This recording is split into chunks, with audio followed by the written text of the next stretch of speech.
May 7 bagay na kayang baguhin ang direksyon ng buhay mo sa isang taon. Hindi ito tungkol sa bilis kundi sa tamang direksyon. Marami ang abala ngunit kakaunti ang tunay na umuusad. Ang pagitan ng ingay at pag-angat ay tahimik na disiplina. Ang taong marunong pumili ng focus ay bihirang matalo ng kaguluhan. Sa panahon na lahat ay humihila ng atensyon mo, may iilang prinsipyo lamang na dapat panghawakan. Ang stoic na landas ay hindi umaasa sa swerte kundi sa kontrol. Dito nagsisimula ang tunay na pag-asenso.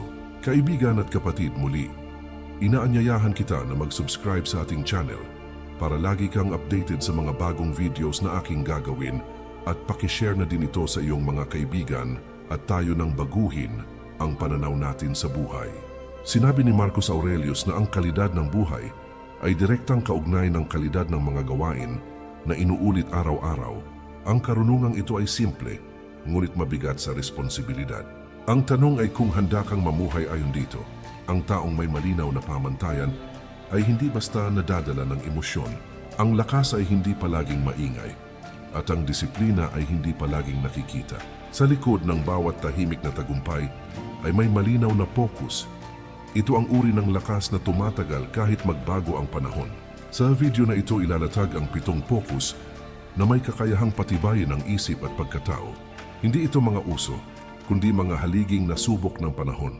Kapag ang pansin ay nasa tama ang progreso, ay sumusunod.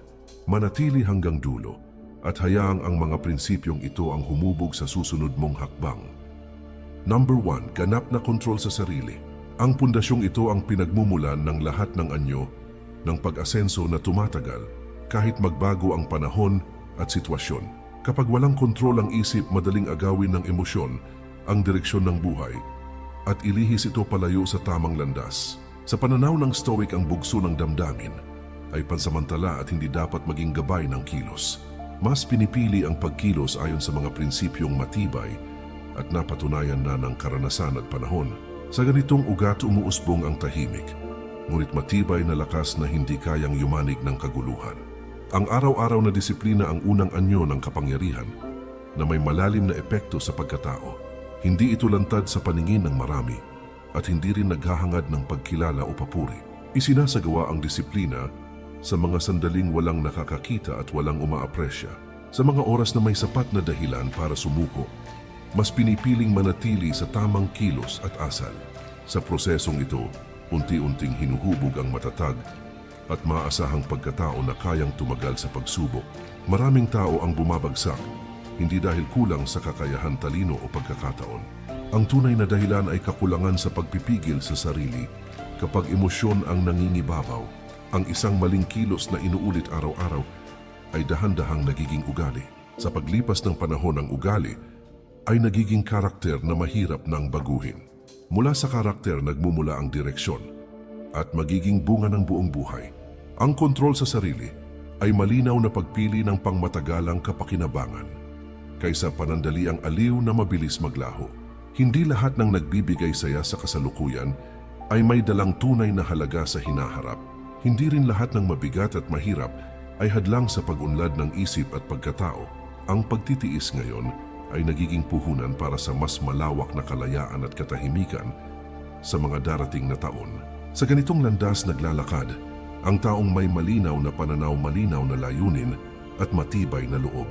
Kapag hawak ang sarili ang mundo, ay nagkakaroon ng malinaw na hangganan. Ang opinyon ng iba ay unti-unting nawawalan ng kapangyarihan sa mga desisyon at hakbang. Ang bawat sitwasyon ay nagiging hamon na maaaring paghandaan at lampasan, hindi sentensya na basta tatanggapin. Sa bawat pagsubok ang tugon ay nagmumula sa sariling prinsipyo at hindi sa takot o galit. Dito nagmumula ang tunay at pangmatagalang pag-asenso na hindi nakasalalay sa swerte o tsamba.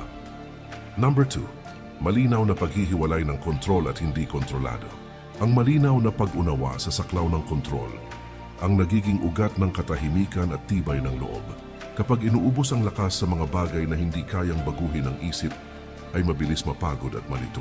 Sa pananaw ng Stoic, ang karunungan ay nagsisimula sa tamang paglalagyan ng enerhiya.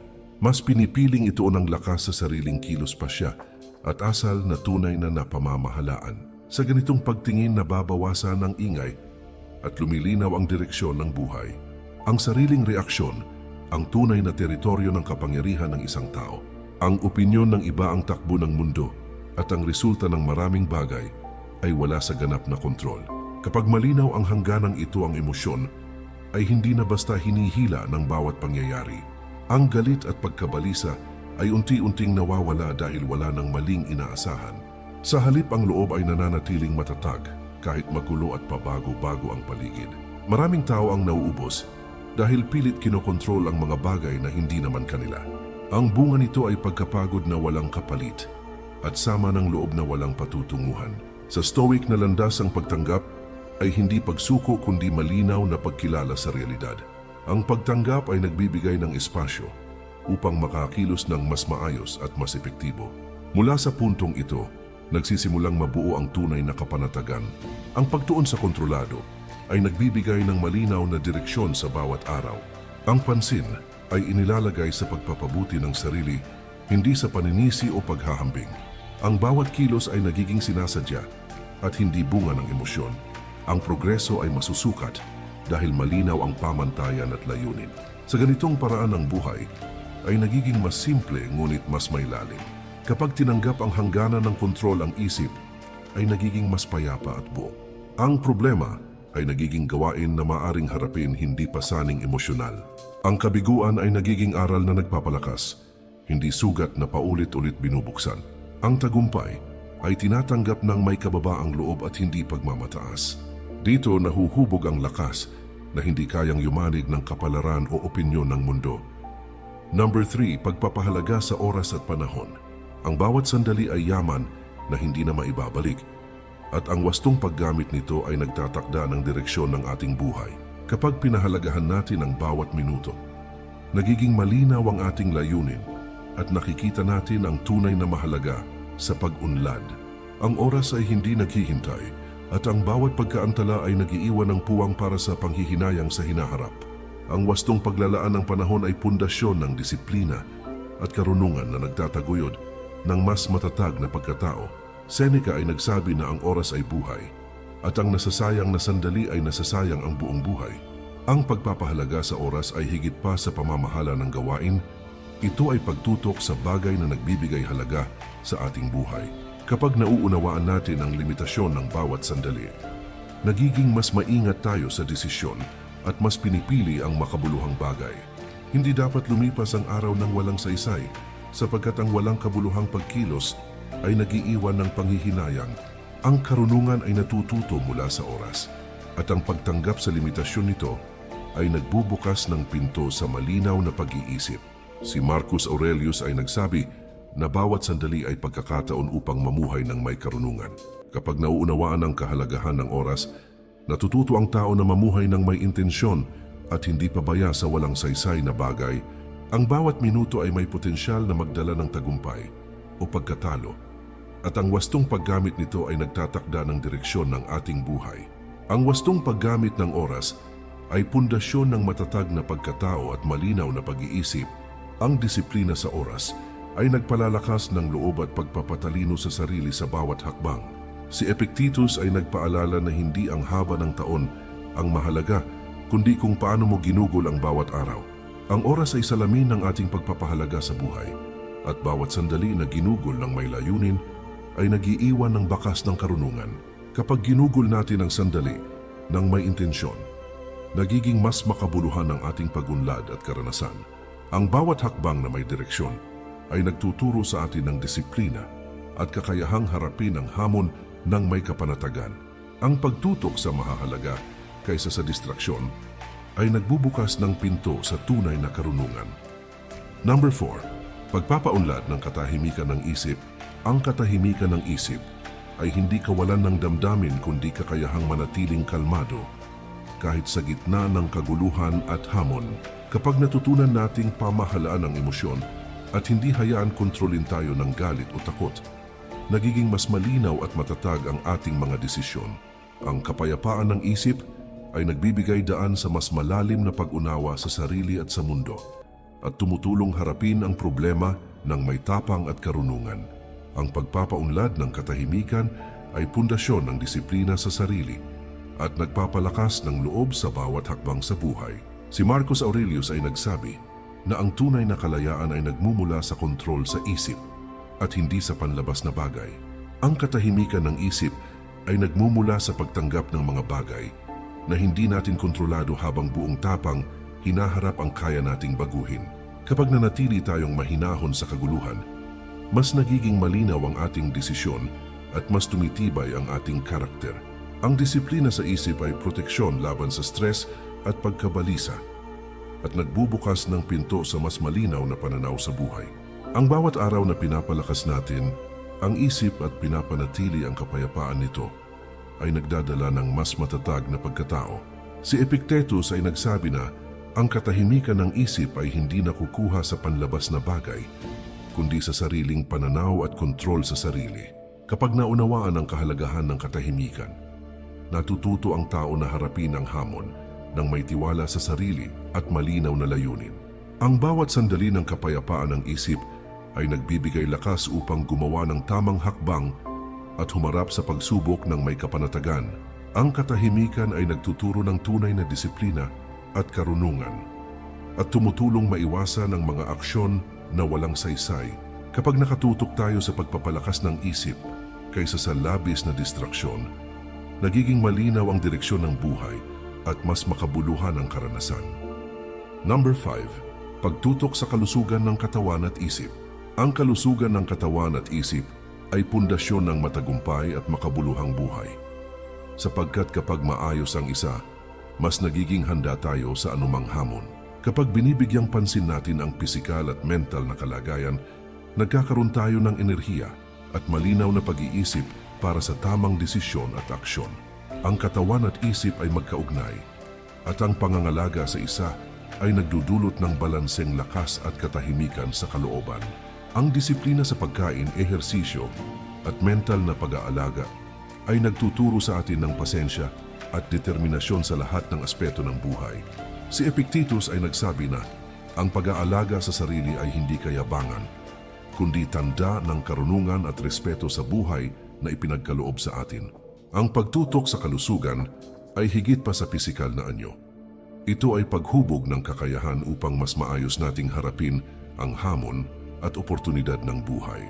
Kapag pinapalakas ang katawan, mas nagiging matibay tayo sa stress at mas may kakayahang panatilihin ang katahimikan ng isip sa kabila ng kaguluhan. Ang wastong pahinga at balanseng gawain ay nagbibigay daan sa mas malinaw na pag-iisip at mas mataas na produktibidad sa bawat hakbang. Kapag iniingatan natin ang ating katawan at isip, nagiging mas handa tayo sa pag-abot ng ating layunin at sa pagtanggap ng mga pagsubok ng may tapang. Si Marcus Aurelius ay nagsabi na ang malusog na katawan at isip ay sandigan ng karunungan at kapayapaan sa loob ng sarili. Ang pangangalaga sa sarili ay hindi lamang pisikal na gawain kundi disiplina ng isip at puso upang mas mapahalagahan ang bawat sandali at hakbang sa buhay. Kapag naiintindihan natin ang kahalagahan ng kalusugan, mas nagiging responsable tayo sa ating mga desisyon at nakakaiwas sa kapahamakan at pagkaantala ng tagumpay. Ang katawan at isip na maayos ay nagbibigay lakas sa ating determinasyon at nagtuturo ng katatagan sa harap ng mga pagsubok. Ang bawat hakbang tungo sa pagpapaunlad ng kalusugan ay nagtuturo ng disiplina, pasensya at pagpapahalaga sa sarili. Number 6. Pagpapalawak ng kaalaman at kakayahan. Ang kaalaman at kakayahan ay nagbibigay lakas sa bawat desisyon at aksyon at nagsisilbing gabay upang mas maayos nating harapin ang hamon ng buhay. Kapag patuloy tayong natututo at nag-iensayo, nagiging mas handa tayo sa mga pagbabago at mas malinaw ang ating direksyon sa pag-unlad. Ang pag-aaral at pagsasanay ay hindi lamang tungkol sa impormasyon, kundi sa paghubog ng disiplina, pasensya at kakayahang mag-isip ng malalim. Ang pagpapalawak ng kakayahan ay nagbubukas ng mas maraming oportunidad at nagtuturo sa atin na maging mas responsable at maalam sa ating mga hakbang. Si Seneca ay nagsabi na ang paglinang ng isip at kakayahan ay tanda ng tunay na kalayaan at karunungan sa buhay. Ang patuloy na pag-aaral ay hindi nagtatapos sa paaralan kundi sa bawat karanasan at hamon na ating hinaharap sa araw-araw. Kapag pinapahalagahan natin ang sariling pag-unlad, nagiging mas malinaw ang ating layunin at mas napapalakas ang ating kakayahang umangkop sa pagbabago. Ang kaalaman ay nagbibigay ng liwanag sa isipan at ang kakayahan ay nagiging tulay upang maisakatuparan ang ating mga plano ng may husay at katatagan. Ang bawat oras na ginugol sa pag-aaral at paglinang ng kakayahan ay nagdadala ng lakas, kumpiyansa at mas malalim na pag-unawa sa sarili. Si Marcus Aurelius ay nagsabi na ang taong may pinag-aralan at may kakayahan ay may sandigan na hindi matitinag ng anumang unos o pagsubok. Ang pagpapalawak ng kakayahan at kaalaman ay nagbubukas ng pinto sa mas malalaking oportunidad at mas mataas na antas ng pagunlad. Kapag naiintindihan natin ang halaga ng bawat aral at pagsasanay, nagiging mas responsable tayo sa paggamit ng oras at talento na ipinagkaloob sa atin. Ang paghubog sa isip at kakayahan ay nagtuturo sa atin ng tamang pag-prioritize at mas malinaw na pagtingin sa mga bagay na mahalaga sa buhay. Ang kaalaman at kasanayan ay nagbibigay lakas sa ating loob upang harapin ang hamon at gumawa ng desisyon ng may karunungan. Number 7. Paglinang ng matibay na pananampalataya sa sarili. Ang pananampalataya sa sarili ay pundasyon ng lakas at tapang sa bawat hakbang at desisyon sa buhay, sapagkat nagbibigay ito ng tiwala sa sariling kakayahan kahit sa gitna ng unos. Kapag pinagtitibay natin ang tiwala sa sarili, mas nagiging matatag tayo sa harap ng hamon at mas malinaw ang ating direksyon sa pag-abot ng layunin. Ang tunay na pananampalataya sa sarili ay hindi kayabangan kundi pag-unawa sa sariling kakayahan at pagtanggap sa limitasyon ng may determinasyon na magtagumpay. Kapag naniniwala tayo sa sarili, nagiging mas maayos ang ating pagharap sa kabiguan at mas bukas ang isip sa pagkatuto mula sa karanasan. Si Seneca ay nagsabi na ang pinakamalakas na sandata ng tao ay ang paniniwala sa sarili at sa kakayahang harapin ang anumang hamon. Ang pagtitiwala sa sariling kakayahan ay nagmumula sa patuloy na pag-aaral, karanasan at pagpapaunlad ng disiplina at determinasyon. Kapag pinagtitibay natin ang loob at kakayahan, nagiging mas matatag ang ating pagkatao at mas handa sa anumang pagbabago o pagsubok na darating. Ang pananampalataya sa sarili ay nagbubukas ng lakas upang gumawa ng matapang at makabuluhang hakbang sa buhay ng may malinaw na layunin. Kapag naniniwala tayo sa sariling kakayahan, mas nagiging responsable tayo sa mga aksyon at desisyon na nagtatakda ng direksyon ng ating buhay. Si Epictetus ay nagpaalala na ang paniniwala sa sarili ay pundasyon ng tunay na kalayaan at karunungan sa buhay. Ang matibay na pananampalataya sa sarili ay nagbibigay tapang upang harapin ang takot, kawalan ng katiyakan at anumang hamon na dumarating sa ating landas. Kapag naniniwala tayo sa sariling kakayahan, nagiging malinaw ang ating pagpapasya at mas epektibo ang ating aksyon sa pag-abot ng layunin.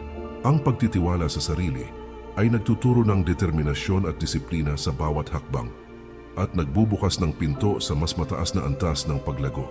Ang bawat hakbang na may paniniwala sa sarili ay nagtuturo ng katatagan at mas malalim na pag-unawa sa tunay na kahulugan ng tagumpay.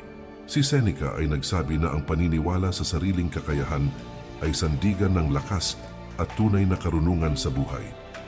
Sa pagtatapos ng ating paglalakbay sa 7 bagay na dapat pagtuunan ng pansin ngayong 2026, alalahanin natin na ang tunay na pagbabago at tagumpay ay nagsisimula sa loob ng ating sarili. Sa bawat maliit na hakbang, sa bawat desisyong ating ginagawa, at sa bawat panahong inilalaan natin para sa paglago at karunungan. Ang disiplina, katahimikan ng isip, kalusugan, kaalaman at pananampalataya sa sarili ay hindi basta-basta natatamo. Ito ay bunga ng walang tigil na pagpupunyagi, matibay na pasensya, maingat na pag-iisip at malinaw na layunin sa bawat hakbang na ating tinatahak sa gitna ng kaguluhan at hamon ng buhay. Ang bawat sandali na ginugol sa pagpapaunlad ng sarili ay nagbubukas ng pinto sa mas matatag, mas malinaw at mas makabuluhang buhay, sapagkat dito nakasalalay ang tunay na karunungan, kapayapaan at kalayaan na walang panlabas na bagay ang makakagulo. At dito natin matutuklasan ang kahalagahan ng pagiging responsable sa bawat kilos at pagpili. Kaibigan at kapatid, muli, inaanyayahan kita na mag-subscribe sa ating channel para lagi kang updated sa mga bagong videos na aking gagawin at pakishare na din ito sa iyong mga kaibigan at tayo nang baguhin ang pananaw natin sa buhay. Sa huli, tulad ng paalala ni Seneca, ang bawat desisyon, bawat aksyon at bawat sandali ay pagkakataon upang mamuhay ng may karunungan, tapang at layunin.